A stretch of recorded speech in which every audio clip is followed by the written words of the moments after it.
Everybody, I'm Bobby. Welcome back to the Working Man's Whiskey. Today is a pretty special day, 4th of July, Independence Day.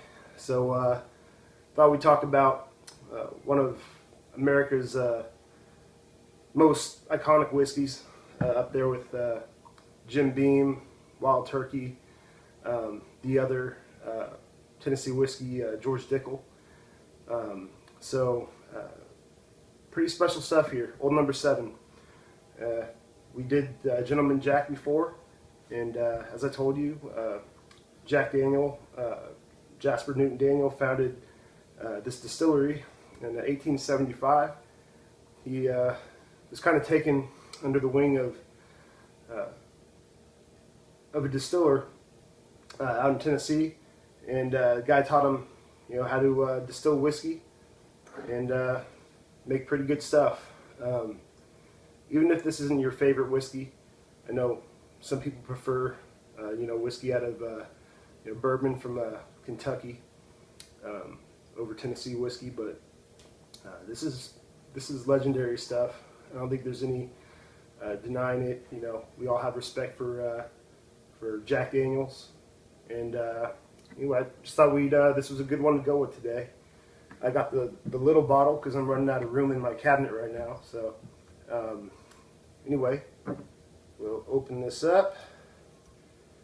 If I can get it open. There we go.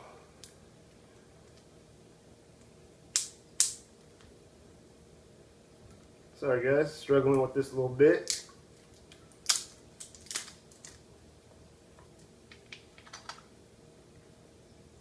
Pour the whole thing in there. There we go.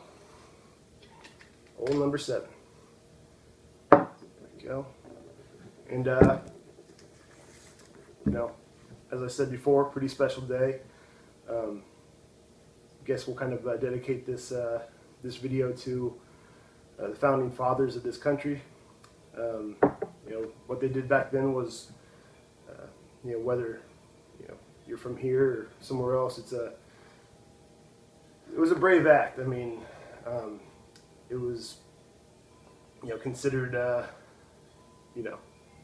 kind of a traitorous thing, to rebel against the king, in Britain. So anyway, people just looking for freedom, and I think that's a pretty good thing.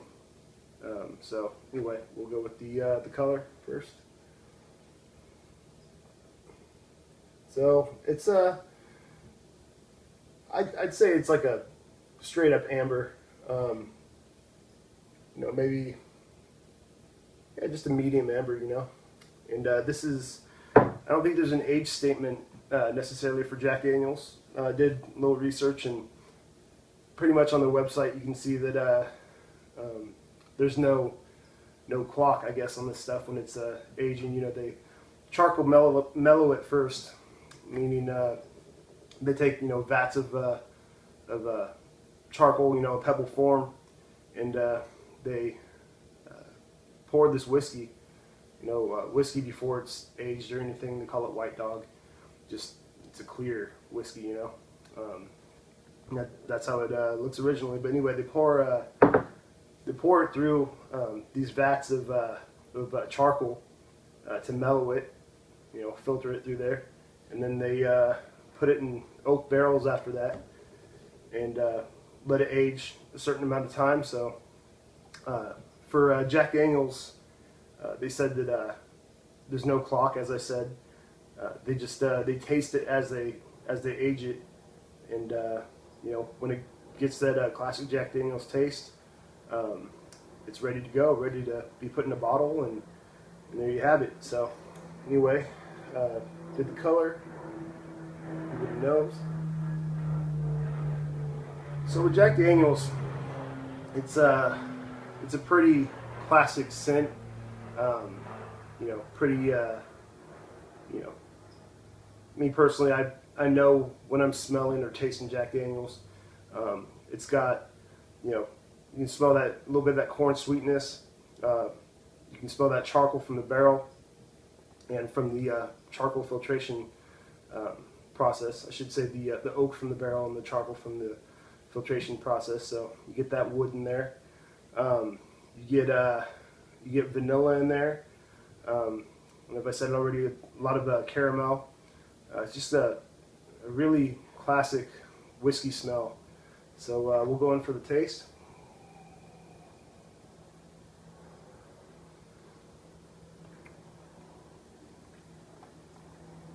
And like I said, you know when you're tasting Jack Daniels if you've had enough of the stuff, because it's got that, it's got that corn sweetness. It's got that caramel flavor, but it's the charcoal, from the filtration, that the mellowing that gives it that special taste. So anyway, going for another sip.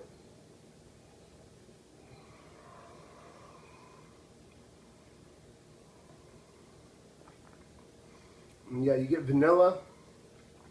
You don't really, a lot of whiskeys you get kind of like an herbal thing going on. I wouldn't really say Jack Daniels has much of an herbal, herbal quality about it. It's a very standard, just straightforward corn, caramel, like I said, vanilla, and charcoal. It just it's a good classic taste. Nothing too fancy about Jack Daniels Old No. 7, but it's a taste that you can count on every time. You know what you're gonna get. So anyway, again, I want to make a toast. Oh, by the way, just a few little things. Jack Daniels is 80 proof, 40% ABV. The kind of like the same as bourbon. It's the highest grain in the mash bill is going to be corn, and it's Tennessee whiskey and bourbon from Kentucky have a lot in common. I know there's a lot of people out there that say one or the other appeals to them more. Either Tennessee whiskey or Kentucky bourbon. But for me, it's like I appreciate different things about different whiskeys, where they come from, the taste.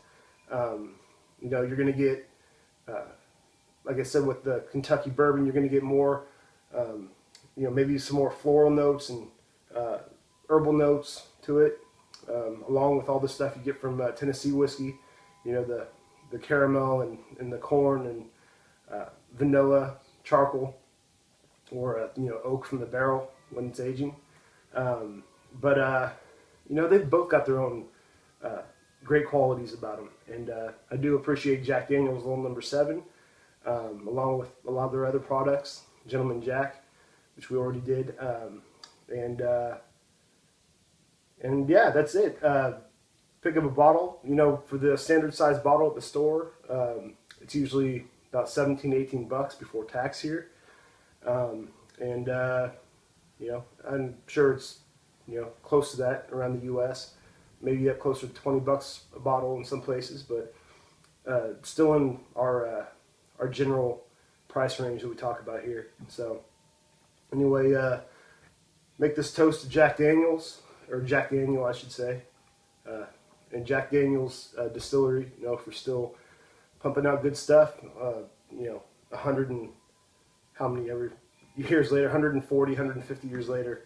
1875. So, in 100 years before that, our founding fathers, did a brave thing, and here we are.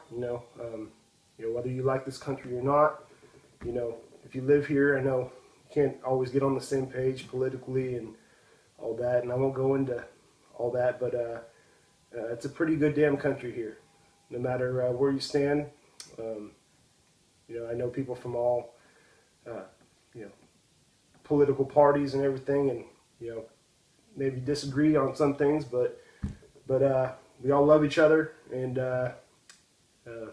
we all in our own way, want what's best for this country, what we feel is best for this country, and you know, let's keep it going strong. You know, here's to America. Here's to our founding fathers. You know, Sam Adams, John Hancock. You know, just the signers of the Declaration. You know, the early founding fathers.